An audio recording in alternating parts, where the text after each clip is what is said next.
So present AP రాష్ట్రంలో అయితే ఇంకొక కొత్త విషయం అయితే రాబోతుందనే చెప్పాలి. అయితే ఇప్పటికే అక్కడ కియాకి సంబంధించి మ్యానుఫ్యాక్చరింగ్ అక్కడైతే ఉండడం జరిగింది. దానికి సంబంధించి మరి ఇప్పుడు ఇంకొక పెద్ద కంపెనీ టెస్లా లాంటి కంపెనీని అయితే అక్కడ మ్యానుఫ్యాక్చరింగ్ స్టోర్ని అయితే ఓపెన్ చేయడానికి ఆలోచిస్తున్నారు. మరి దానికి సంబంధించి స్థలం చాలా ఎక్కువగా కావాలి, దానికి ప్లేస్ ఎక్కడ ఇస్తున్నారు? బికాజ్ ఇలాంటివన్నీ మ్యానుఫ్యాక్చరింగ్ ఏదో చూసినంత ఈజీ అయితే ఉండదు, ప్రాసెస్ చాలా పెద్దగా ఉంటుంది.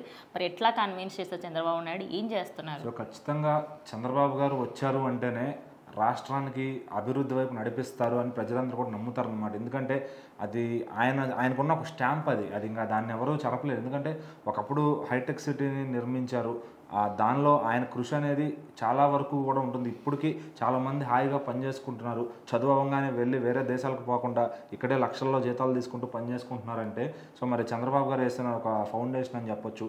సో మరి అప్పటి నుంచి ఆయన విజన్ 2020 అని చెప్పినప్పుడు అందరూ నవ్వుకున్నారు. సో ఏంటో చెప్తున్నాడులే, కొండలు ఏమవుతాయి మట్టి అవుతాయి అనుకున్నట్టుగా మనం నవ్వారు.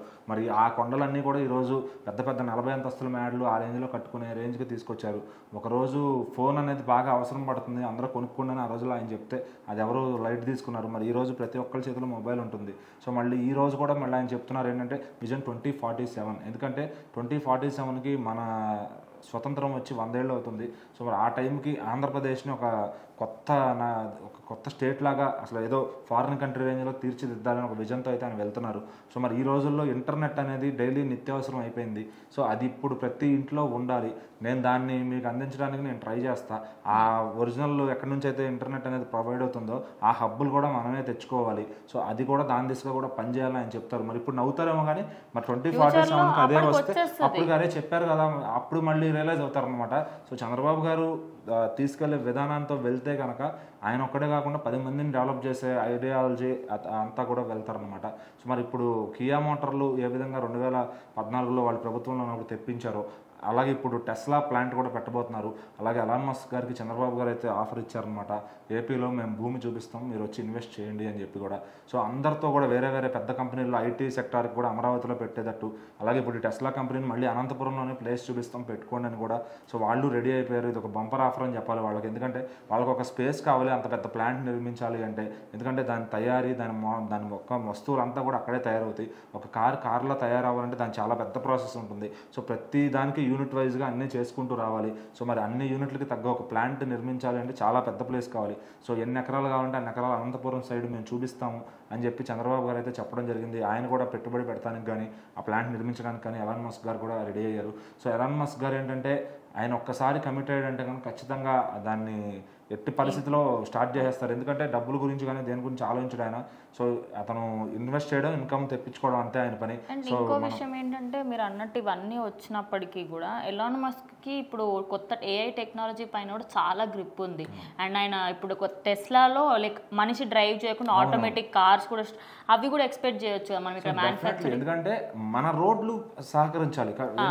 ఫస్ట్ ఇప్పుడు మన రోడ్ల స్ట్రక్చర్ అనేది ఏపీ మొత్తంలో కూడా, అందుకే చంద్రబాబు గారు మీకు ఐడియా ఉందో లేదో విజయవాడ కనకదుర్గ ఫ్లైఓవర్ కట్టేటప్పుడు అది ఎంత విజన్తో కట్టారనేది ఇప్పుడు తెలియకపోవచ్చు.